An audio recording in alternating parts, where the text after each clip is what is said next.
Second world war में लाखों कैदियों को टॉर्चर सेल में डाल दिया गया था। उन्हें वहां बहुत बुरी तरीके से टॉर्चर किया जाता था। उन्हें मेंटली और फिजिकली हर तरीके से टॉर्चर किया जाता था। उनके सामने उनके फ्रेंड्स और फैमिली मेंबर की मौत हो जाया करती थी।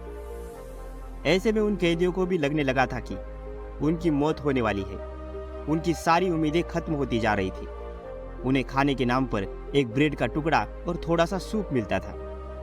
वो सारे टॉर्चर देखकर कैदी खुद भी अपने सारी उम्मीदों को खत्म होता देखकर मरने लग गए थे, क्योंकि उन्हें जीने की कोई होप नहीं दिखाई दे रही थी।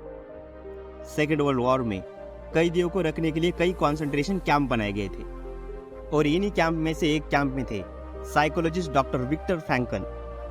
विक्टर उन कैंप में 3 साल तक रहे। उन्होंने जो भी उस कैंप में देखा, जितने भी टॉर्चर सहे, उन सारे एक्सपीरियंस को उन्होंने एक किताब में उतारा जिसका नाम है मेन सर्च फॉर मीनिंग। किसी ने सोचा भी नहीं था कि इस बुक की करोड़ों कॉपी बिक जाएगी और कई सारी भाषाओं में इसको ट्रांसलेट किया जाएगा।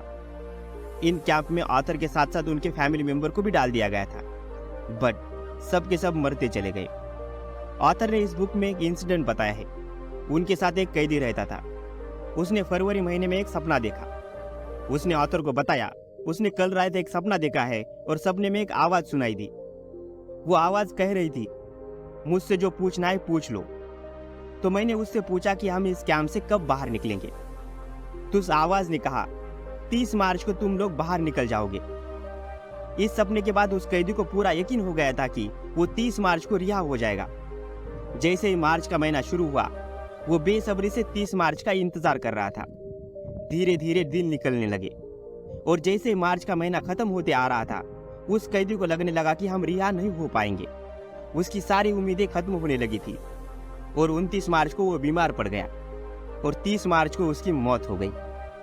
लग तो ऐसे रहा था कि वो बीमारी की वजह से मरा है, बट ऑथर को पता था कि वो किसी बीमारी से नहीं मरा, बल्कि होप के खत्म हो जाने से मरा था।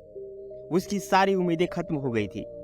ऑथर कहते हैं, इंसान को परेशानियां नहीं मारती, इंसान को मुश्किलें नहीं मारती। इंसान को जो चीज मारती है वो है उम्मीद का खत्म हो जाना, होप का खत्म हो जाना। जिस इंसान को आने वाले कल के लिए कोई उम्मीद नहीं बचती, उसे उसके लाइफ का कोई मीनिंग नहीं दिखता, वह इंसान मर जाता है।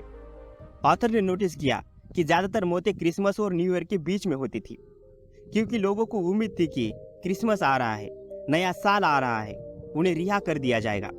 बट ऐसा नहीं होता था। वे लोग उम्मीद के खत्म हो जाने से मर जाया करते थे। ऑथर कहते हैं, जिस इंसान का कोई गोल होता है, उसके लाइफ का मीनिंग होता है, उसके लिए बड़े से बड़ा चैलेंज भी बहुत आसान होता है। वो हर सिचुएशन को पार कर लेता है। जिस इंसान के लिए आने वाले कल के लिए कोई होप नहीं होती, वो इंसान किसी भी छोटी मोटी बीमारी से मर जाता है। इसलिए हर इंसान का कोई मकसद या गोल जरूर होना चाहिए। ऑथर कहते हैं, जब कोई बीमारी आती है तो हमारी बॉडी कमजोर हो जाती है, बट हमारा माइंड स्ट्रांग रहता है।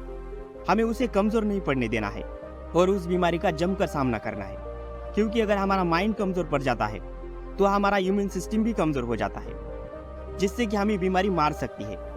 इसीलिए हमें मेंटली स्ट्रांग बने रहना है, बीमारी का डट कर सामना करना है, उससे घबराना नहीं है।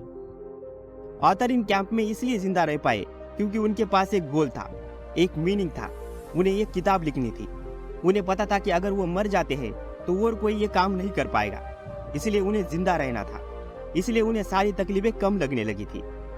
बस ये किताब लिखने की उम्मीद ने उन्हें जिंदा रखा, क्योंकि जिन लोगों के लाइफ का कोई पर्पस नहीं होता, मीनिंग नहीं होता, वे लोग अक्सर डिप्रेशन का शिकार हो जाते हैं। उन्हें बुरी आदतों की लत लग जाती है। इसीलिए हर इंसान को ये देखना है कि लाइफ उससे क्या चाहती है, वो क्या कंट्रीब्यूट कर सकता है। इसलिए वो तकलीफ आपको तब तक तकलीफ लगती है जब तक आप उसमें कोई मीनिंग नहीं ढूंढ लेते हो। और जब आप अपने लाइफ का मीनिंग ढूंढ लेते हो, गोल सेट करते हो, उसके बाद आपको बड़ी से बड़ी प्रॉब्लम भी छोटी नजर आती है। 2020 चला गया, 2022 खत्म हो गया। सबने बहुत तकलीफें देखी, लॉकडाउन देखा, सब लोग घरों में बंद रहे, लोग बीमारी से मरते चले गए। ऐसी चीजें आई जो आज तक हमने सोची भी नहीं थी।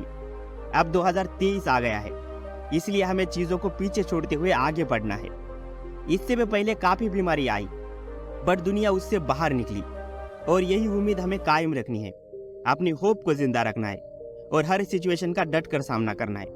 इसलिए लाइफ में चैलेंजेस आते रहेंगे, तकलीफें आती रहेंगी, बट जब आप अपना गोल या पर्पस ढूंढ लेते हो तो आपको कोई भी नहीं रोक सकता, आपको कोई भी नहीं हरा सकता।